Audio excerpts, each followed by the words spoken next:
Et frère, pendant que le Seigneur me parlait, je pleurais tellement parce que je me suis rendu compte que l'église est remplie de tellement de choses. Aujourd'hui, le mouvement de la prospérité fait que nous sommes tous à la recherche d'un peu plus d'argent, un peu plus de connexion, un peu plus de percée. Et nous avons perdu de vue le Seigneur. Et le Seigneur m'a dit, Nyango, ne te laisse pas séduire par le grand nombre de personnes que tu vois qui affluent à l'église.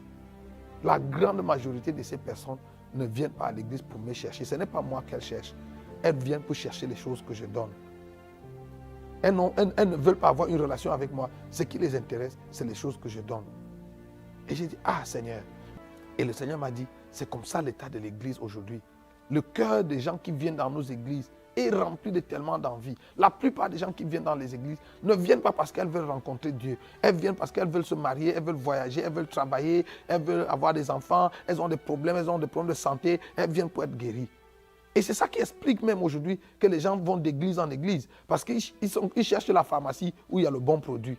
La Bible dit que Paul vivait dans une crainte.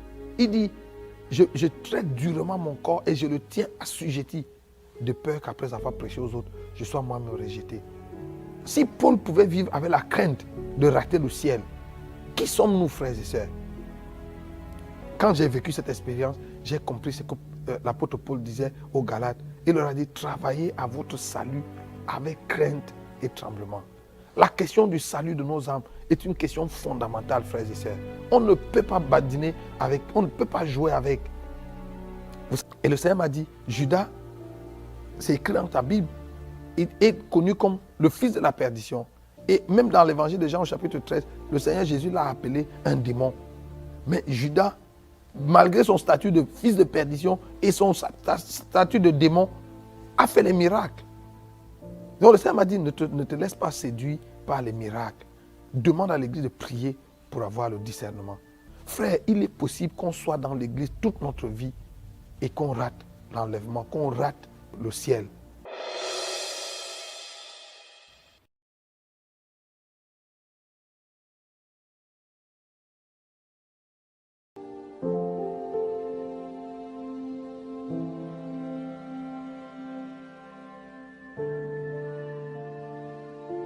L'histoire que je vous raconte se produit la nuit du 3 juillet 2015. Après que nous ayons été dans un temps de prière et de jeûne, depuis avril 2012 que nous avons commencé à prier et à chercher Dieu, le Seigneur m'a divinement averti d'aller à Ashland. Ashland, c'est un camp de prière qui se trouve aux États-Unis, en Virginie. Et je n'avais jamais été à cet endroit, je ne connaissais même pas cet endroit, je n'avais jamais entendu parler. Même comme j'avais été déjà aux États-Unis plusieurs fois, et même en Virginie plusieurs fois, le Seigneur, par son esprit, m'a demandé d'aller à cet endroit parce qu'il voulait me parler. J'ai pris des renseignements et je me suis retrouvé à cet endroit. Et cette nuit donc, du 3 juillet, pendant que nous étions dans le tabernacle, le soir, à l'heure de la prière et l'adoration, je me suis entendu dire une prière que je n'avais pas préméditée. Et la prière, c'était une prière d'enfant. Et je me suis entendu dire, Seigneur, depuis que je marche avec toi et depuis que je te sers, tu ne m'as jamais fait voir où tu habites. Et dès que j'ai dit cette parole, j'ai été enlevé en esprit. Je me suis écroulé à l'hôtel où j'étais tenu et je me suis retrouvé en train de marcher avec un ange qui me conduisait. Nous montions des marches, nous avions comme un escalier devant nous et nous montions des marches. Et nous sommes montés bien haut et nous sommes arrivés devant un grand portail blanc. L'ange qui me conduisait, quand il s'est approché du portail, comme devant une porte automatique, la porte s'est ouverte, l'ange est entré et je suis entré après lui et le portail s'est refermé derrière moi. C'est quand je suis entré, quand le portail s'est refermé derrière moi, que je me suis rendu compte que j'étais en train d'entrer au ciel. Ce soir-là, nous avions un couple d'amis qui était venu de New York et qui était venu nous rendre visite à ce camp. Et quand je suis entré par le portail, le Seigneur a ouvert les yeux de son épouse, de l'épouse de cet ami, et elle m'a vu entrer dans le ciel et elle a dit à mon épouse, je viens de voir ton mari entrer dans le ciel. Donc, c'est comme ça que l'histoire commence. Je me retrouve dans le ciel, sur cette rue pavée d'or. Frère, quand la Bible dit que les rues au ciel sont pavées d'or, ce n'est pas une figure de style, ce n'est pas juste une façon de parler, c'est la vérité. Je me suis retrouvé sur cette rue et je marchais avec l'ange qui me conduisait. Ce qui est intéressant, c'est que nous ne marchions pas comme on marche sur la terre, en faisant 1, 2, en soulevant les pas. J'avais l'impression que j'avais sous mes pieds un tapis roulant qui nous faisait glisser et on avançait. Et de part et d'autre de la rue, il y avait une belle cité, de belles maisons, de maisons tellement belles que je n'en ai jamais vues sur la terre. Même bien que j'ai voyagé un peu partout dans le monde et que j'ai visité parmi les coins les plus chics de la terre que j'ai visités, j'ai rien vu, jamais rien vu d'aussi beau. De belles maisons. La verdure, le gazon était d'un vert différent de ce que nous connaissons ici. Les fleurs étaient tellement belles qu'à l'intérieur des fleurs, vous pouviez voir la vie couler dans les fleurs. Et nous avons marché avec l'ange comme ça sur 200 mètres. J'étais curieux, je regardais de gauche à droite. Je me disais que j'allais voir des gens, mais la cité était terminée, les maisons étaient bien construites, elles étaient fermées et elles n'étaient pas habitées. Donc au bout de 200 mètres, à un moment donné, c'est comme si le tapis qui nous faisait rouler s'est arrêté. Et j'avais l'impression d'avoir en face de moi une voiture qui m'avait mis les pleins phares dans les yeux et qui m'éblouissait. La lumière était tellement vive que j'ai fermé mes yeux, j'ai baissé la tête et j'ai dit à l'ange qui me conduisait, est-ce que tu peux demander au chauffeur de la voiture en face de baisser ses phares parce qu'il m'éblouit. Et l'ange m'a dit, Nyangok, ce que tu as en face de toi, ce n'est pas une voiture. Tu es devant la salle du trône. Et la lumière que tu as dans les yeux, c'est le reflet de la gloire de Dieu. Et j'ai été pris de peur. Alors je lui ai demandé, qu'est-ce qu'il faut que je fasse? Et il m'a dit, regarde autour de toi, fais exactement ce que tu vois les 24 vieillards faire. Alors j'ai courbé ma tête, j'ai ouvert les yeux. Et c'est là où je me suis rendu compte qu'à quelque part de moi, les 24 vieillards étaient couchés tout autour du trône. Ils étaient à plat ventre autour du trône. Ils avaient enlevé leur grosse couronne dorée qu'ils avaient posée au pied du trône. Et ils étaient couchés à plat ventre, les mains étendues devant le trône. Et je me suis couché également comme eux et j'ai étendu mes mains. Et à ce moment-là, j'ai vécu quelque chose d'extraordinaire. Je n'avais jamais vécu quelque chose comme ça. Je n'avais jamais entendu que quelqu'un avait vécu quelque chose de semblable. J'avais l'impression cette nuit-là d'avoir dans mon ventre toutes sortes d'instruments de musique. Et des mélodies célestes sortaient de mon ventre. Sans effort, des mélodies sortaient de mon ventre et montaient devant le trône. Et c'était une musique tellement belle. Au grand bruit qui se faisait autour du trône, on pouvait dire aisément que nous étions peut-être des millions et des millions de personnes qui adoraient Dieu autour du trône ce soir-là. Et c'était tellement bon, c'était tellement beau à vivre que je n'avais pas envie que ça s'arrête. J'étais tellement heureux de vivre ça. Et ça a duré des heures et des heures. Et au bout d'un certain temps, la louange, l'adoration s'est estompée et il y a eu un moment de silence. Quand je suis entré, le portail par lequel je suis entré, c'était la porte de l'ouest, la porte occidentale, et j'allais vers l'est, vers le soleil levant. Et j'avais le trône en face de moi. Mais quand la louange et l'adoration se sont terminées, j'ai ouvert les yeux et je n'étais plus couché à l'endroit où j'étais initialement. J'ai l'impression que pendant la louange et l'adoration, il y avait comme une roue qui nous faisait tourner tout du trône. Et quand tout s'est arrêté, j'ai ouvert les yeux et j'étais plutôt couché à la gauche de l'endroit où j'étais initialement, à la droite du trône. Et de là, j'ai ouvert les yeux et la lumière là-bas était plutôt tamisée et on pouvait regarder. Alors j'ai ouvert les yeux et j'ai levé la tête et j'ai vu au-dessus de ma tête le grand trône blanc. Et il était monté comme sur un chariot. Et le chariot sur lequel le grand trône était monté avait des roues et ces roues étaient vraiment étranges. C'était comme des tunnels. Et j'ai guetté dans le tunnel et je pouvais voir la lumière de l'autre côté. Alors, j'ai essayé de regarder pour voir qui était celui qui était assis sur le trône. Mais du trône émanait une lumière impénétrable que je ne pouvais pas regarder. C'est comme essayer de regarder le soleil quand il brille dans sa force. Donc, je n'ai pas pu voir celui qui était sur le trône, mais j'avais conscience, je savais qu'il était là, mais je n'ai pas pu le voir de mes yeux. Alors, j'ai demandé à l'ange, est-ce qu'il est possible que j'entre dans le tunnel? Parce que je voulais aller voir ce qui se faisait de l'autre côté. J'avais l'impression que de l'autre côté, il y avait des gens, il y avait une activité qui se faisait là-bas. Et l'ange m'a regardé bizarrement et m'a dit, mais Nyangok, les gens ne passent pas souvent par ce tunnel. Pourquoi toi tu vas entrer dans le tunnel? Je lui ai dit, oh non, parce que je vois la lumière de l'autre côté. Et je me dis qu'il doit y avoir des gens là-bas. Je voudrais aller voir ce qui se passe. Et après une petite hésitation, l'ange m'a dit, exceptionnellement, je te laisse entrer. Alors je suis entré dans le tunnel.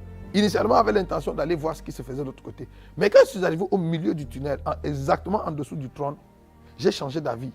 Comme si j'avais entendu une voix qui me disait, mais Nyangok, tu jeûnais et tu priais, tu as jeûné et prié depuis toutes ces années parce que tu voulais voir Dieu. Et le voici assis sur le trône au-dessus de ta tête. Et tu veux le traverser pour aller satisfaire ta curiosité à regarder je ne sais pas quoi de l'autre côté. Alors, j'ai changé d'avis. Je me suis donc couché en dessous du trône, dans le tunnel en dessous du trône. Et j'étais tellement heureux d'être à cet endroit. Je me disais, waouh, finalement me voici. Je suis au ciel. Cette histoire que je lisais dans la Bible, que j'ai lue dans la Bible toutes ces années, donc c'est vrai. Et j'étais tellement heureux du privilège, de l'honneur que Dieu m'avait fait d'arriver à cet endroit. J'étais tellement heureux, je me disais, qu'est-ce que j'ai fait pour mériter un si grand honneur? Je me disais, combien d'hommes sur la terre, combien de serviteurs de Dieu, combien d'enfants de Dieu sur la terre n'ont jamais eu le privilège d'arriver à cet endroit? Et pendant que je me réjouissais donc du privilège que Dieu m'avait fait d'arriver jusque-là, j'ai entendu ma voix comme dans un haut-parleur. J'ai entendu le Seigneur m'appeler Nyangok. J'ai répondu, oui Seigneur. Et il m'a dit, est-ce que tu as vu la cité lorsque tu es entré dans la ville? Je lui ai dit, oui, j'ai vu la cité. Et il m'a demandé, est-ce que tu as remarqué que les travaux de construction de la cité sont terminés? Que les maisons, les demeures sont construites et qu'elles sont terminées? Je lui ai dit, oui Seigneur, j'ai remarqué. Et il m'a dit, est-ce que tu as aussi remarqué que la cité est inhabitée? J'ai dit, oui Seigneur, j'ai remarqué parce que j'étais curieux. Je me demandais, mais pourquoi il n'y avait personne? Je regardais, je croyais que j'allais voir une ou deux personnes ou reconnaître même des gens. Et j'ai dit, j'ai remarqué qu'il n'y avait personne. Et le Seigneur m'a dit, c'est pour ça que je t'ai fait venir. Je t'ai fait venir ici pour te montrer que les travaux de construction des cités dans lesquelles les élus vont vivre sont terminés. Et que la seconde venue de Jésus sur la terre pour enlever l'église est plus qu'imminente. Mais que l'église n'était pas prête. Et le Seigneur m'a dit, je t'ai aussi fait venir pour te montrer. La cité que tu as vue, elle est inhabitée encore parce que ceux qui doivent occuper ces maisons sont encore sur la terre. J'ai dit oui Seigneur. Et le Seigneur m'a dit, si la trompette devait retentir aujourd'hui, un petit nombre de chrétiens seulement sur la terre seraient sauvés. Et je me suis exclamé en disant, mais Seigneur, pourquoi un petit nombre? Et le Seigneur m'a dit, un petit nombre parce que l'église sur la terre est remplie d'idolâtrie. Et le Seigneur est allé plus loin en me disant, même dans ton église. J'ai dit, non Seigneur, dans mon église à Alpha Naomi, il n'y a pas d'idolâtrie. Nous n'avons pas de monument, nous n'avons pas de statue, nous ne nous prosternons pas devant un homme ou devant quoi que ce soit. Et le Seigneur m'a dit, l'idolâtrie qui est dans l'église aujourd'hui n'est pas seulement l'idolâtrie des monuments ou des statues devant lesquelles les gens se prosternent. Le Seigneur m'a dit, l'idolâtrie qui est dans l'église aujourd'hui se trouve dans le cœur de mon peuple. Et cette idolâtrie est cultivée et entretenue par vous, les serviteurs de Dieu. Vous savez, quand le Seigneur a commencé à me dire ça, j'ai commencé à pleurer. Et j'ai dit, Seigneur, s'il y a l'idolâtrie dans mon église, ça veut dire que toi et moi, nous n'avons pas la même définition de l'idolâtrie. Nous n'avons pas la même définition de ce qu'est une idole. Est-ce que tu peux me dire, d'après toi, ce que tu appelles une idole? Et le Seigneur m'a dit, l'idole, d'après moi, c'est toute chose qui discute avec moi la place ou l'attention dans le cœur de mon peuple. Tout ce qui discute la place avec Dieu dans notre cœur, tout ce qui discute l'attention avec Dieu dans notre cœur est une idole. Et quand le Seigneur m'a montré cela, j'ai commencé à pleurer. Et le Seigneur m'a dit, je t'ai fait venir ici, mais je te renvoie sur la terre pour que tu ailles parler à tes frères, aux serviteurs de Dieu, aux servantes de Dieu, que tu ailles partout où il y a des hommes et que tu parles à mes serviteurs. Je lui ai demandé, Seigneur, comment est-ce que nous avons cultivé l'idolâtrie dans le cœur de ton peuple? Et le Seigneur m'a dit, parce que vous, mes serviteurs, vous avez changé le message. Vous avez quitté le message original, le message essentiel de l'évangile. Aujourd'hui, vous prêchez les choses que vous aimez, les choses que les gens aiment entendre. Et j'ai demandé au Seigneur, alors Seigneur, c'est quoi le message? Le Seigneur m'a dit, le message de l'évangile, c'est Christ, c'est Jésus-Christ et Christ crucifié et rien d'autre. Et le Seigneur m'a dit, peu importe ce que vous prêchez, peu importe ce que tu prêches, si ce n'est pas ancré en Christ et en Christ crucifié, si ça n'a pas pour socle ou pour centre Jésus-Christ et Jésus-Christ crucifié, tu es à côté de la plaque. Et le Seigneur m'a dit, je suis fâché de vous, mes serviteurs, vous les prédicateurs, parce que c'est vous qui avez détourné les regards du peuple de moi. Et je me suis rappelé de cette parole de l'apôtre Paul dans Colossiens chapitre 3. L'apôtre Paul dit, si vous êtes ressuscité avec le Christ, recherchez les choses d'en haut où Christ est assis à la droite de Dieu. Affectionnez-vous aux choses qui sont en haut et non à celles qui sont sur la terre.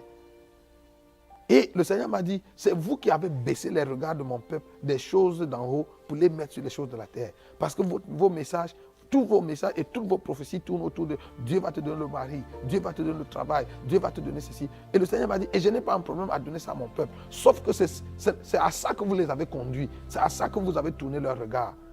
Et mon peuple a enlevé les yeux de moi et des choses d'en haut pour les fixer sur les choses de la terre. Le Seigneur m'a dit, je t'envoie pour que tu ailles parler à mes serviteurs et à mes servantes et appelle-les à revenir au message, à l'essentiel du message. Le message de l'évangile doit être centré sur Christ et centré sur le calvaire. Et frère, pendant que le Seigneur me parlait, je pleurais tellement parce que je me suis rendu compte que l'église est remplie de tellement de choses. Aujourd'hui, le mouvement de la prospérité fait que nous sommes tous à la recherche d'un peu plus d'argent, un peu plus de connexion, un peu plus de percée. Et nous avons perdu de vue le Seigneur. Et pendant que le Seigneur me disait qu'un petit nombre seulement de personnes allaient être sauvées, je me suis rappelé qu'en janvier 2014, j'avais appelé un de mes amis au Bénin qui est prophète pour le saluer et pour lui adresser les vœux de nouvel an. Et quand nous avons fini les civilités au téléphone, il a commencé à me raconter une expérience qu'il avait vécue. L'année d'avant, en 2013, il avait passé 9 mois en retraite de prière. Il s'était enfermé pour chercher Dieu. Et vers la fin de sa retraite, un soir, pendant qu'il priait, le Seigneur, il a été enlevé, il s'est retrouvé dans une transe et le Seigneur lui a montré une vision. Et le Seigneur lui a montré en vision la fin des temps. Le Seigneur avait rassemblé les habitants de la terre à un coin et le royaume des cieux était de l'autre côté. Et entre la terre et le royaume des cieux, il y avait un pont, comme une passerelle. Et en dessous de ce pont, il y avait l'étang ardent de feu. Et d'après la vision qu'il a eue, le Seigneur faisait l'appel, il appelait les hommes les uns après les autres. Et quand c'était votre tour, quand vous entendiez votre nom, vous veniez sur le pont. Et dès que vous montiez sur le pont, il y avait c'était comme un pont électrique qui vous faisait avancer sans que vous fassiez un effort. Et le Seigneur commençait à vous raconter l'histoire de votre vie. Et plus le Seigneur vous parlait des choses que vous aviez faites sur la terre, plus vous avanciez graduellement vers le royaume des cieux. Et si le Seigneur finissait de parler et que vous n'aviez pas traversé, le pont s'ouvrait et vous tombiez dans le feu. Et il me dit que les 1000 premières personnes qui ont été appelées, 2 seulement sont entrées dans le royaume des cieux. Et il était la 1001e personne que le Seigneur a appelée. Et quand le Seigneur l'a appelé, le Seigneur lui a dit, lui a donné son nom, tu es prophète, tu as voyagé dans les nations du monde, tu as implanté les églises, tu as prêché dans les conférences, dans les campagnes d'évangélisation, dans les croisades, dans les séminaires, ainsi de suite. Tu as fait toutes ces choses pour moi. Et il répondait, oui Seigneur, et il avançait, et il avançait. Et il dit qu'il était à 2 pas de franchir le pont pour entrer dans le royaume des cieux quand le Seigneur lui a dit, malheureusement, toutes ces choses, tu les faisais pour toi et non pour moi. Et le pont s'est ouvert et il est tombé dans le feu. Et c'est à ce moment qu'il est sorti de la vision. Et quand il est sorti de cette vision, le Seigneur a commencé à lui parler de la seconde venue de Jésus et de la fin des temps qui était proche. Donc, il me raconte la vision et il me l'a raconté en pleurant au téléphone. Et il m'a dit, mon frère Pierre, il faut qu'on commence à prêcher le retour du Seigneur, qu'on commence à préparer l'église au retour du Seigneur. Il dit, le Seigneur m'a montré l'enlèvement, le Seigneur m'a montré la fin des temps. Et le Seigneur m'a montré que moins de 2% des chrétiens seulement sur la terre vont être sauvés. Quand il me l'a dit ce jour-là, dans ma pensée, je me suis dit, ah, frère, je comprends que pas beaucoup de gens vont être sauvés, mais de là à dire que moins de 2%, je me disais que même peut-être un dixième, même la dîme, ou même 20%, moins de 2%, en tout cas le chiffre me paraissait trop peu, trop petit. Alors, mais je ne le lui ai pas dit, ça c'était ma réflexion. Et puis j'étais à mon épouse, on a écouté, il nous a raconté la vision qu'il avait eue. Et puis après on a commenté, on a dit, ah bon, vraiment, il faut qu'on se prépare vraiment pour le retour du Seigneur. Mais 2%, moi je ne suis pas sûr. Donc ce jour-là, pendant que j'étais couché dans le tunnel, et j'ai demandé au Seigneur, mais pourquoi un petit nombre? Alors que dans toutes les nations, il y a des églises qui poussent, des grandes églises qui poussent, et des milliers de gens, beaucoup plus de personnes viennent dans les églises pour prier, pour te chercher. Et le Seigneur m'a dit, Nyango, ne te laisse pas séduire par le grand nombre de personnes que tu vois qui affluent à l'église. La grande majorité de ces personnes ne viennent pas à l'église pour me chercher. Ce n'est pas moi qu'elles cherchent. Elles viennent pour chercher les choses que je donne. Elles ne veulent pas avoir une relation avec moi. Ce qui les intéresse, c'est les choses que je donne. Et j'ai dit, ah Seigneur, mais quand ces gens viennent quand même prier et te demander ces choses, tu le leur donnes. Et le Seigneur m'a dit, oui, je le leur donne parce que je suis un Dieu généreux. Et il m'a dit, Nyangok, ne te trompe pas, je ne donne pas qu'aux chrétiens. Je donne aux chrétiens, je donne aux musulmans, je donne aux bouddhistes, je donne aux païens, je donne aux athées. Je fais lever mon soleil sur les justes et sur les méchants, je fais pleuvoir sur les justes et sur les méchants. C'est vous les prédicateurs qui avez donné l'impression que Dieu ne donne qu'aux chrétiens et que quand Dieu nous donne les choses que nous lui demandons, c'est la preuve que Dieu est d'accord avec nous, que Dieu approuve de notre façon de vivre. Le Seigneur m'a demandé, Nyangok, est-ce que tous les hommes riches de la terre que tu connais sont des chrétiens? Je lui ai dit non. Il m'a dit, dans ton pays, tous ceux qui sont au pouvoir, ceux qui gouvernent, ceux qui dirigent ton pays, est-ce qu'ils sont tous des chrétiens? Je lui ai dit non. Et il dit, mais est-ce que ce n'est pas écrit dans ta Bible que toute autorité vient de Dieu? J'ai dit, oui, c'est écrit comme ça. Et le Seigneur m'a dit, c'est moi qui leur ai donné le pouvoir. C'est moi qui les ai rendus riches. Ils voulaient la richesse, je leur ai donné la richesse. Ils voulaient le pouvoir, je leur ai donné le pouvoir. Mais pour autant, ils ne sont pas mes enfants. Ils ne sont pas en règle avec moi. Et s'ils meurent dans l'état où ils sont, et s'ils ne se réconcilient pas avec moi, s'ils ne se repentent pas, ils vont aller en enfer, bien que pendant leur vie sur la terre, je leur ai donné argent, pouvoir, ainsi de suite. Et là, j'ai commencé à pleurer. Et le Seigneur m'a dit, dans ma nature de Dieu généreux, je sais partager. Et le Seigneur m'a montré un texte. Je suis sûr que j'avais déjà lu ce texte en passant, mais ce jour-là, ce texte a pris une autre dimension. Le texte c'est Exode 34, verset 14. Le texte dit, tu ne te prosterneras pas devant un autre Dieu, ou tu n'adoreras pas un autre Dieu, car l'Éternel, ton Dieu, porte le nom de jaloux. Il est un Dieu jaloux. Frère, je connaissais les noms de Dieu, mais je ne savais pas que Dieu portait le nom, qu'il n'était pas seulement jaloux, mais qu'il portait le nom de jaloux. Et le Seigneur m'a dit, dans ma nature de Dieu jaloux, je ne sais pas partager.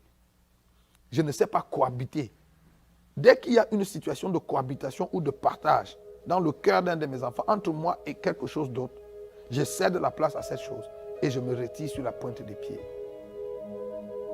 Et pendant que le Seigneur me disait cela, je comprenais pourquoi, je comprenais cette citation qu'on a souvent utilisée à l'église et qui dit, si Jésus n'est pas Seigneur de tout, il n'est pas Seigneur du tout. Vous savez, Jésus est comme un enfant capricieux. Vous connaissez les enfants capricieux ou les fils uniques. Il veut que maman lui donne tout.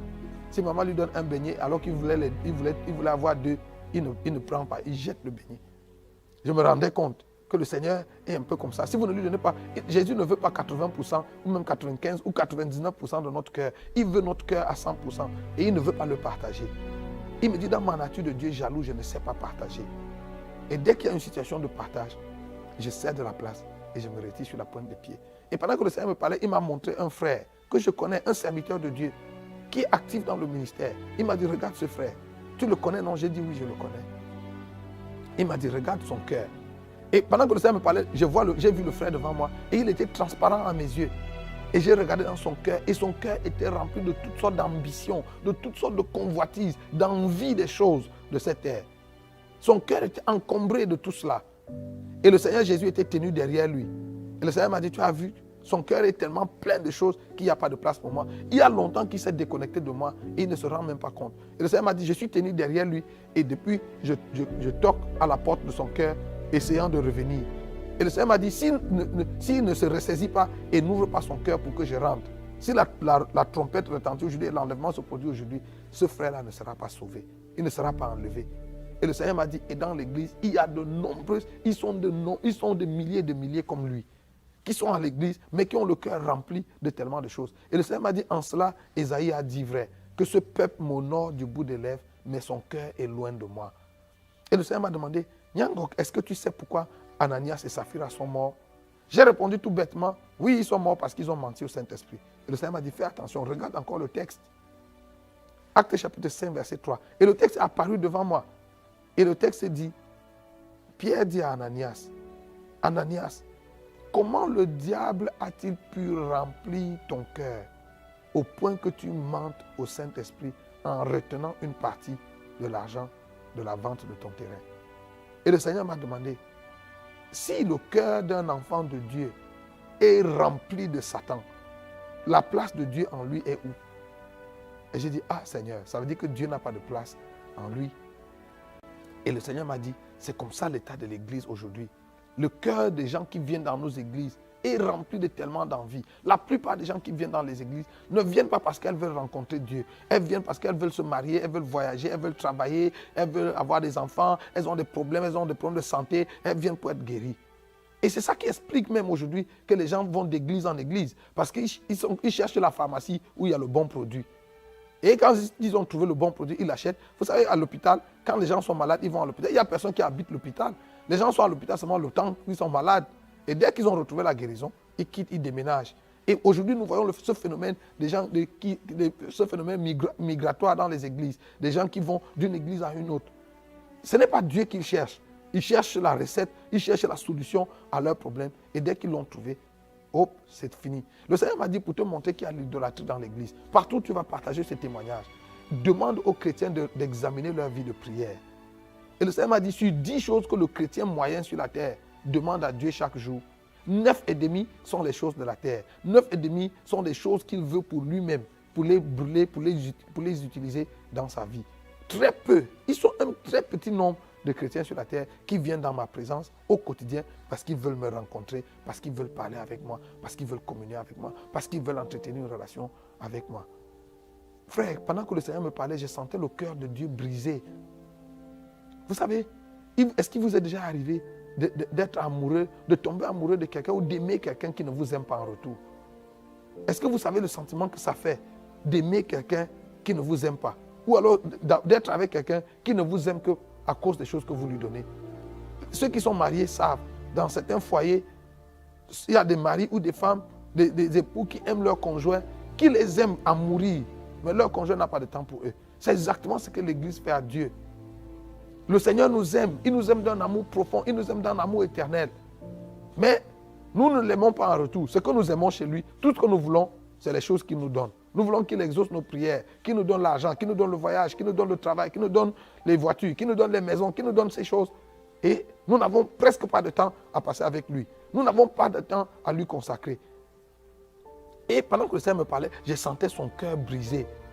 Et le Seigneur m'a dit, je veux que tu ailles parler à mon église, que tu ailles ramener mon église vers moi. Et le Seigneur m'a dit, vous les prédicateurs, c'est vous qui avez éloigné le peuple de moi. Et pendant que le Seigneur me parlait, il m'a montré un prédicateur qui est en train de prêcher. Il dit, regarde ce pasteur, depuis qu'il prêche, ça fait plus de 30 minutes qu'il prêche, il ne parle pas de moi. Les regards du peuple sont tournés vers lui et non vers moi. Et pendant que je regardais dans ce frère, il était en train de prêcher. Il était en train de prophétiser. Je prophétise que si tu dis Amen, ta percée va venir dans 24 heures. Si tu donnes une offrande, il disait ces choses que nous entendons régulièrement dans les églises. Et le Seigneur a dit, tu vois, ça fait 30 minutes qu'il parle. Et il tourne les regards du peuple vers les choses qu'ils vont avoir. S'ils disent Amen, s'ils se connectent, s'ils donnent une offrande. Mais il ne tourne pas les regards du peuple vers moi. Je suis là, mais il n'amène pas le peuple à me voir. Le Seigneur a dit, vous mes serviteurs, je vous ai appelés, je vous ai envoyés pour que vous tourniez les regards du peuple vers moi et non vers vous. Ce que vous avez fait aujourd'hui, c'est que vous avez tourné les regards du peuple vers vous. Et c'est vrai. Vous savez, aujourd'hui, nous faisons tellement la promotion de notre personne, de nos ministères, de nos onctions, que dans la pensée de nos fidèles, ils ne voient plus Dieu. C'est l'homme de Dieu qu'on voit. Et le Seigneur m'a dit, il est temps que vous retourniez les regards du peuple vers moi. Ramenez le peuple à moi et non à vous. Ça, le Seigneur a commencé à me parler de l'idolâtrie dans l'église. Il m'a dit, certains d'entre vous prédicateurs, quand vous vous tenez sur le pupitre pour prêcher, vous passez le temps à parler de vous, de vos chaussures, de combien votre chaussure a coûté, de combien votre costume a coûté, votre montre, votre voiture et je ne sais pas de quoi d'autre. Le Seigneur m'a dit, est-ce que tu sais qu'il n'y a aucun homme sur la terre qui fera le ministère autant que je l'ai fait en mon temps? J'ai dit oui, Seigneur. Et il dit, est-ce que tu as remarqué que nulle part dans les évangiles, je n'ai moi-même fait aucune allusion ni à mon vêtement, ni à mes chaussures, ni à la maison dans laquelle j'habitais, ni à rien d'autre. J'ai dit oui, Seigneur. Et je lui ai demandé pourquoi. Il m'a dit parce que ça ne faisait pas partie du message. Frères et sœurs, est-ce que vous vous rendez compte? Et c'est ce jour-là que je me rendais compte que Jésus n'était pas vêtu de haillons. Hein. Les habits que Jésus portait étaient la griffe, c'était des habits, le haut de gamme de son époque. Mais c'est le jour où Jésus est mort que nous avons tous su que Jésus ne s'habillait pas, il ne mettait pas sur lui n'importe quel habit. Et il était si somptueusement vêtu et il n'en a jamais fait allusion. Le Seigneur m'a dit, vos habits, vos voitures, vos maisons et tout ce que vous avez dans votre compte en banque n'a rien à voir avec le message de l'évangile. Et le Seigneur m'a dit, tout ça là, c'est ça qui contribue à cultiver l'idolâtrie dans le cœur de mon peuple. Parce que c'est à ça que vous braquez leur regard. Et ils s'engagent à courir après ces choses parce qu'ils se disent que s'ils les ont, c'est le signe que Dieu a avec eux. Frères et sœurs, le Seigneur a commencé à me montrer les églises. Et le Seigneur m'a dit, regarde, il m'a amené en Afrique, il m'a montré les églises d'Afrique, les églises d'Amérique, d'Europe, d'Asie. Certaines de ces églises étaient tellement grandes que du pupitre, vous pouviez à peine voir la fin de la foule. Et dans certaines de ces églises, des miracles se produisaient, des guérisons extraordinaires. Il y avait des signes et des prodiges qui se faisaient dans ces églises. Et le Seigneur m'a dit, regarde où je me trouve. Le Seigneur était tenu dehors. Il n'avait pas de place dedans. Et j'ai dit, Seigneur, comment des miracles de cette nature peuvent s'opérer dans une église où tu n'es pas? Le Seigneur m'a dit, oui, c'est écrit dans ta Bible. Au dernier jour, plusieurs viendront et diront, Seigneur, nous avons prophétisé en ton nom. Nous avons chassé les démons en ton nom. Nous avons guéri les malades en ton nom. Et je leur dirai, oui, vous avez fait tout cela, mais retirez-vous de moi, vous qui commettez l'iniquité, car je ne vous ai jamais connu. Le Seigneur m'a dit, c'est possible. Et il m'a dit, Nyangok, fais attention afin de ne pas être séduit. Parce qu'aujourd'hui sur la terre, il y a beaucoup d'ouvriers d'iniquité qui sont des faiseurs de miracles. Et des foules nombreuses les suivent, mais ils les conduisent à la perdition. Le Seigneur m'a dit, ce n'est pas parce qu'un homme de Dieu fait des miracles et fait des guérisons qu'il est forcément de Dieu. C'est écrit dans la Bible que plusieurs faux prophètes viendront et ils feront tellement de grands miracles qu'ils feront même descendre le feu du ciel. Et le Seigneur m'a dit, il faut que tu demandes à l'église de prier ardemment pour recevoir le don du discernement. Sinon, beaucoup de chrétiens, beaucoup d'élus vont être séduits, vont être entraînés par le mouvement de l'heure. Et le Seigneur m'a montré ces églises. Et j'ai dit, Seigneur, comment ça? Comment c'est possible? Et le Seigneur m'a dit, souviens-toi, lorsque les enfants d'Israël sont sortis d'Égypte, après la traversée de la mer Rouge, l'idolâtrie est entrée dans le camp d'Israël. Et Israël a commencé à murmurer contre Dieu et contre Moïse chaque jour, parce qu'ils se souvenaient des concombres et des oignons d'Égypte. Et ils ont tellement provoqué la colère de Dieu que Dieu a juré dans sa colère que ce peuple n'entrera pas dans son repos. Et le Seigneur m'a dit, ce jour-là, quand j'ai juré que ce peuple n'entrera pas dans mon repos, je me suis retiré du camp d'Israël. Mais quand Dieu s'est retiré, frères et sœurs, il n'a pas enlevé la colonne de nuée et la colonne de feu. La colonne de nuée était les symboles, les artifices de la présence de Dieu qui les accompagnait dans le désert. Dieu a laissé les symboles de sa présence, les artifices de sa présence au milieu du camp d'Israël, mais lui-même n'était pas là. Souvenez-vous que c'est conduit par cette colonne de nuée et cette colonne de feu que les enfants d'Israël ont marché, ont tourné en rond pendant 40 années dans le désert jusqu'à ce qu'ils soient tous morts. Ils étaient dans cette présence, dans cette nuée qui symbolise la présence de Dieu, mais ils sont tous morts. Aucun d'eux n'est entré dans la terre promise. Et le Seigneur m'a dit, tu te souviens d'Élie? Dans 1 Roi chapitre 18, Élie était sur la montagne de Dieu. Et la Bible dit que Dieu a fait venir le feu. Et Élie a dit, certainement l'Éternel est dedans. Et l'Éternel n'était pas dans le feu. Et l'Éternel a fait venir le vent, a fait venir un tourbillon. Et l'Éternel n'était pas dedans. L'Éternel a même fait venir un tremblement de terre. Et l'Éternel n'était pas dedans. Ensuite, l'Éternel est venu dans une petite douce voix. Et le Seigneur m'a dit, Nyangok, fais attention.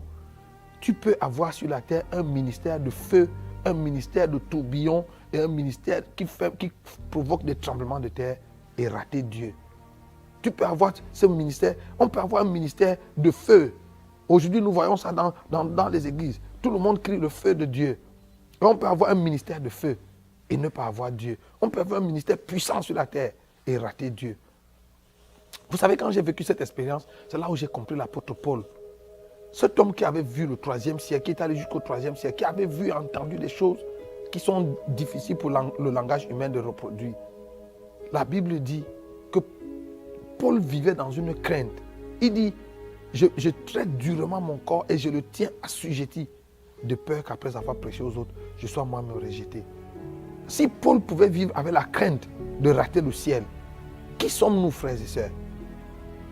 Vous savez, j'ai compris, quand j'ai vécu cette expérience, j'ai compris ce que l'apôtre Paul disait aux Galates. Il leur a dit, travaillez à votre salut avec crainte et tremblement. La question du salut de nos âmes est une question fondamentale, frères et sœurs.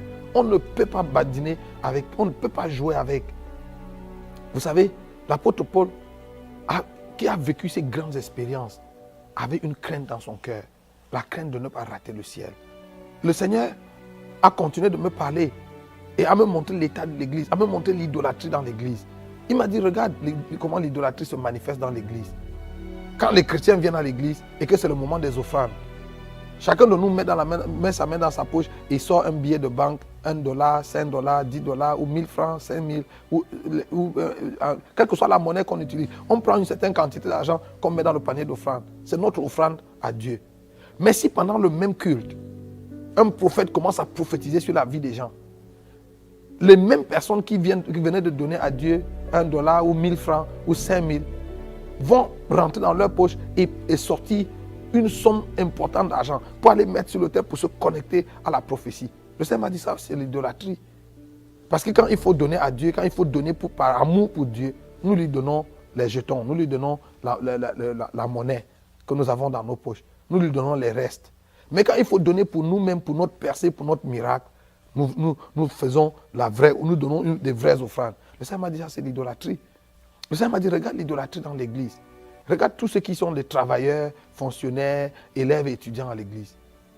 Tous les jours de la semaine, de lundi à vendredi ou même jusqu'à samedi pour certains, ils se lèvent chez eux tous les matins à 5 heures pour se prêter, pour aller au travail, pour aller à l'école.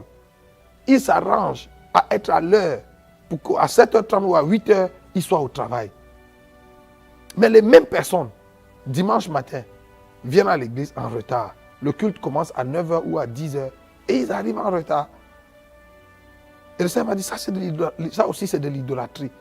J'ai dit, Seigneur, comment ça? Le Seigneur m'a dit, parce que ces frères ne voient pas que c'est moi la source de leur vie. C'est pour ça qu'ils donnent plus d'attention à leur travail, parce qu'ils pensent que leur travail, c'est ça qui est la source de leur vie. Que leur vie dépend, leur suivi dépend de leur travail, de leurs études, ainsi de suite, et pas de moi. C'est pour ça que quand le Seigneur m'a dit ça, j'ai dit à mes enfants, vous voyez, même vous êtes menacés par l'idolâtrie. Parce que mes enfants, des plus grands aux plus petits, tous les jours, de lundi à vendredi, c'est à 5 heures que tout le monde se réveille. Le temps de se laver, de prendre rapidement le petit déjeuner et de prier pour aller à l'école.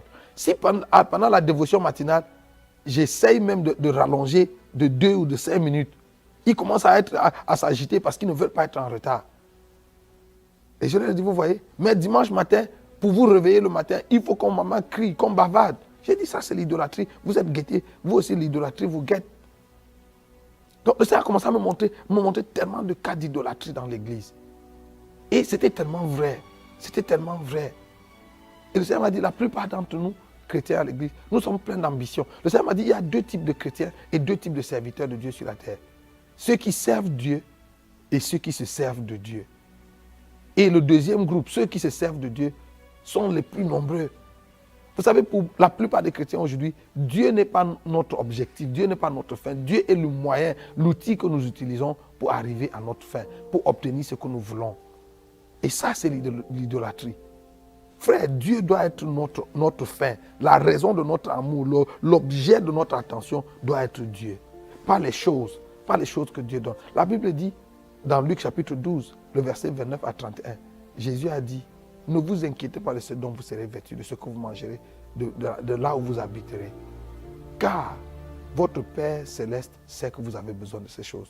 Toutes ces choses, ce sont les païens du monde qui les recherchent. Le Seigneur m'a dit, tout évangile qui vise à satisfaire les besoins des hommes, c'est du paganisme. Vous savez, notre devoir en tant que serviteur de Dieu, ce n'est pas de pouvoir aux besoins des gens, de satisfaire les besoins des gens. Notre devoir en tant que serviteur de Dieu, c'est de conduire les gens à Dieu. Et c'est Dieu qui, en retour, pourvoit leurs besoins. Donc l'objet de nos recherches ne doit pas être de chercher le mari, le travail, ainsi de suite. Nous devons être engagés à chercher Dieu, à aimer Dieu, à nous attacher à Dieu. Et il a fait la promesse que si nous cherchons le royaume de Dieu et sa justice, toutes les autres choses pour lesquelles les autres meurent, pour les avoir, il nous les donnera gratuitement. Vous savez, parlant des miracles dans l'église, le Seigneur m'a dit, tu as vu Judas, il faisait partie des 70 quand Jésus les a envoyés avec le pouvoir de guérir les malades et d'opérer les miracles. Judas était parmi les gens qui sont revenus et ont dit, Seigneur, oh, Même les démons nous étaient soumis en ton nom. Et Jésus leur a dit, ne vous réjouissez pas de ce que les démons vous soient soumis. Réjouissez-vous plutôt de ce que vos noms soient inscrits dans le livre de vie. Le Seigneur m'a dit, je leur ai dit parce que même les ouvriers d'iniquité peuvent faire les miracles, peuvent faire que les démons se soumettent. Et Judas était parmi les disciples de Jésus, dans les mains de qui le pain s'est multiplié. Vous vous souvenez, Jésus, quand il a nourri les foules, il a béni le pain, l'a donné à ses disciples. Et c'est pendant que les disciples partageaient le pain que le pain s'est multiplié. Même dans les mains de Judas, le pain s'est multiplié. Et le Seigneur m'a dit, Judas, c'est écrit dans ta Bible, il est connu comme le fils de la perdition. Et même dans l'évangile de Jean au chapitre 13, le Seigneur Jésus l'a appelé un démon. Mais Judas, malgré son statut de fils de perdition et son statut de démon, a fait les miracles. Donc le Seigneur m'a dit, ne te laisse pas séduire par les miracles. Demande à l'église de prier pour avoir le discernement. Frère, voilà le message que le Seigneur m'a donné. Le Seigneur m'a dit, je te renvoie pour que tu ailles parler à l'église. Que tu ailles demander à l'église de se préparer parce que la seconde venue de Jésus est plus qu'imminente. Frère, alors que je vous parle, je ne sais pas quel jour le Seigneur vient. Je ne sais même pas en quelle année. Je ne sais pas combien de temps il nous reste. Mais la seule chose que je sais, c'est que les signes de son avènement se sont multipliés autour de nous. Si vous regardez autour de nous, regardez la société telle qu'elle va. Tout le monde peut dire, même sans être prophète, que nous vivons vraiment la fin des temps. Je vous annonce, frère, que le Seigneur est à la porte. Est-ce que tu es prêt pour le retour du Seigneur? Vous savez, la Bible dit, que sert-il à un homme de gagner le monde entier s'il perd son âme? Le salut de votre âme est une chose capitale. Vous savez, dans cette expérience que j'ai vécue, je me suis rendu compte qu'entrer au ciel, ce n'est pas une affaire simple. Ce n'est pas une affaire que tout le monde tout le monde va pas seulement entrer au ciel. Vous savez, le Seigneur Jésus, de sa propre bouche, a dit dans Matthieu 11, verset 12, depuis le temps de Jean-Baptiste jusqu'à aujourd'hui, le royaume de Dieu est forcé et seuls les violents le prennent par la force. Donc le royaume de Dieu, ce n'est pas pour les gentlemen qui ont leurs mains dans la poche, qui marchent vers le ciel en sifflotant. Si vous devez entrer au ciel un jour, vous devez vous déterminer. Vous devez avoir une résolution ferme et travailler acharnement à votre salut. Encore que Jésus a dit que si votre œil est pour vous une pierre d'achoppement, ou si votre main est pour vous une occasion de chute, coupez-le, arrachez votre œil. Il vaut mieux pour vous d'entrer dans le ciel borgne, boiteux ou manchot, que d'avoir vos deux pieds et aller en enfer. Donc, c'est de cette rigueur qu'il s'agit. Si vous devez entrer au ciel un jour, vous devez avoir cette rigueur. Vous savez, un jour, on a demandé au Seigneur Jésus dans Luc chapitre 13, Seigneur, n'y a-t-il que peu de gens qui vont être sauvés? Je crois le verset 23. Au verset 24, Jésus répond, efforcez-vous d'entrer par la porte étroite, car plusieurs chercheront à y entrer et ne le pourront pas. Pourquoi on doit s'efforcer si l'entrée du ciel est acquise? Si l'entrée du ciel est donnée à tout le monde? Non. Le Seigneur a dit, efforcez-vous d'y entrer parce que plusieurs chercheront à y entrer et ne le pourront pas. Je vous pose la question. Quand Jésus dit que plusieurs chercheront à y entrer et ne le pourront pas, il parle de qui? Jésus ne parle pas là des gens du monde. Parce que les gens du monde ne cherchent pas à entrer dans le royaume des cieux. C'est nous qui sommes à l'église qui cherchons à entrer dans le royaume de Dieu. Et le Seigneur a dit, plusieurs chercheront à entrer et ne le pourront pas. En d'autres termes, il n'y a que très peu qui entreront. Aujourd'hui, alors que tu écoutes ce message, le Seigneur t'interpelle à travailler pour être parmi les gens qui vont entrer au ciel. Vous savez, ce message vient comme une sonnette d'alarme pour nous réveiller, pour que nous puissions nous examiner nous-mêmes. Regarde au fond de ton cœur, quelles sont les idoles qu'il y a dans ton cœur? Quelles sont ces choses auxquelles tu es attaché, qui te détournent de la voie de Dieu, qui te détournent du Seigneur, qui font que Dieu est devenu une chose secondaire ou devenu seulement un élément de décor dans ta vie et pas la chose essentielle. Vous savez, si nous ne faisons pas de Jésus la chose essentielle, nous sommes menacés, nous sommes sur le chemin qui mène à la perdition. Le Seigneur a dit, ce ne sont pas tous ceux qui me disent Seigneur, Seigneur, qui entreront dans le royaume des cieux. C'est celui-là seul qui fait la volonté de mon Père qui est dans les cieux. Frère, alors que je vous parle maintenant, il y a 5 sœurs en Christ qui brûlent en enfer. La Bible les appelle les vierges folles. Ces vierges folles étaient les sœurs en Christ. Elles étaient vierges. Ça dit qu'elles n'avaient jamais connu d'adultère, elles n'avaient jamais commis de fornication, elles n'avaient jamais commis de péchés graves, de gros péchés comme on les appelle aujourd'hui. C'était des femmes consacrées qui avaient vécu une vie chaste, une vie sobre, mais qui à la dernière minute ont raté l'enlèvement et se sont retrouvées dehors, là où il y a les pleurs et les grincements des dents. Frère, il est possible qu'on soit dans l'église toute notre vie et qu'on rate l'enlèvement, qu'on rate le ciel. Vous savez, si aller au ciel n'est pas une chose à laquelle nous sommes vraiment attachés, nous pouvons rater le ciel. Vous savez, l'apôtre Paul a dit quelque chose dans 1 Corinthiens chapitre 15 qui me fait peur. L'apôtre Paul a dit, frère, je vous rappelle l'évangile que je vous ai annoncé, auquel vous avez cru et dans lequel vous avez persévéré et par lequel vous serez sauvés si. Et il dit, si vous le retenez dans les termes dans lesquels je vous l'ai annoncé. Il est possible d'avoir entendu l'évangile, d'avoir cru en l'évangile, d'avoir persévéré en l'évangile et de rater le salut. Si nous ne retenons pas l'évangile dans les termes dans lesquels l'évangile nous a été annoncé. La question du salut est une question fondamentale, une question capitale. Vous savez, ce qu'il y a de plus dangereux avec l'enfer, c'est que sur la terre, quand vous commettez un crime, on vous traduit en justice. Et c'est le magistrat qui, après avoir écouté, après avoir examiné l'offense que vous avez commise, décide de la peine qui va vous être infligée. En fonction de la gravité de ce qui vous est reproché, vous allez être condamné à 6 mois, à 1 an, à 5 ans, à 10 ans, à 20 ans, peut-être à la prison à vie ou même à la peine capitale. Mais vous savez, en enfer, ça ne se passe pas comme ça. L'enfer, la peine, la sentence est déjà connue. La sentence est la même pour tout le monde. Petit pécheur, grand pécheur, vous avez commis vous avez dit seulement un petit mensonge, ou alors quelqu'un qui a tué tout un pays, qui a décimé des millions de personnes comme Hitler. La sentence est la même pour tout le monde. L'enfer, c'est la condamnation éternelle, la perdition éternelle. Imaginez donc ces 5 vierges qui, pendant qu'elles étaient sur la terre, n'ont pas connu les plaisirs de ce monde, ne se sont pas livrées au péché comme les autres, mais qui vont quand même subir la même sentence que les drogués, les bandits, le grand chemin, les criminels, les grandes prostituées. Frère, si tu m'entends aujourd'hui, voici l'heure de faire la paix avec Dieu. Voici le moment de te ressaisir. Arrête-toi et regarde au fond de toi-même. Est-ce que tu es prêt pour le ciel? Est-ce que tu es prêt pour l'enlèvement? Si la trompette retentissait aujourd'hui, est-ce que tu es sûr que tu fais partie de ceux qui vont t'enlever? Ou bien ton cœur est emporté par la volupté des choses de ce monde, par la convoitise des yeux et l'orgueil de la vie? Est-ce que ton cœur est circoncis? Est-ce que ton cœur appartient vraiment à Jésus?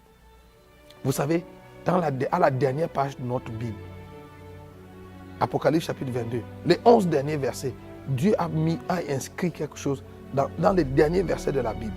Et il les a écrits à cet endroit-là, afin que nul ne l'ignore.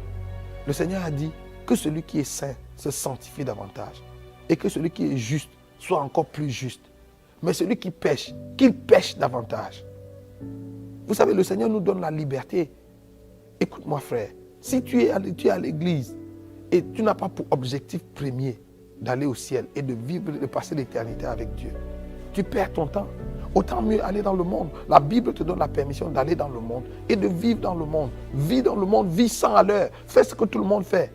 Vas-y là dehors, couche avec tous les hommes, toutes les femmes, couche même avec les animaux comme on voit aujourd'hui. Bois tout ce qu'il y a à boire, les liqueurs, les alcools, les vins, prends même la drogue, fais tout ce qu'il y a là. Parce que la sentence sera la même au bout du compte. Mais si tu es résolu d'aller au ciel, frère, je lance un appel. Engage-toi. Peut-être que tu m'écoutes aujourd'hui et tu n'es pas né de nouveau. Tu n'as pas reçu Jésus comme ton Seigneur et ton Sauveur personnel. Je voudrais te donner l'occasion de recevoir Jésus, d'inviter Jésus dans ta vie. Ce n'est pas par un hasard. Tu n'es pas seulement tombé sur cette chaîne par hasard. Tu ne regardes pas, tu n'écoutes pas ce message à ce moment par hasard. Dieu a voulu que tu écoutes ce message parce qu'il voulait que tu fasses partie de ceux qui vont être sauvés, de la minorité qui va être sauvée. Je te lance cet appel. Si tu n'as pas reçu Jésus dans ton cœur comme ton Seigneur et ton Sauveur, voici l'occasion de le faire. Et pour recevoir Jésus dans ton cœur comme ton Seigneur et ton Sauveur, tu n'as pas besoin, il n'y a pas de formule. La seule chose que tu dois faire, la Bible dit, quiconque invoquera le nom du Seigneur sera sauvé. La seule chose que tu dois faire, c'est d'invoquer le nom du Seigneur en toute vérité et en toute sincérité.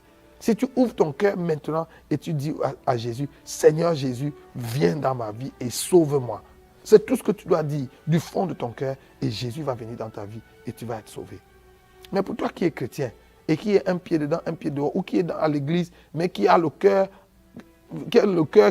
ton cœur a été emporté par les plaisirs de ce monde, à la recherche du travail, du mariage et je ne sais pas quoi. Je te lance l'appel. Ouvre ton cœur.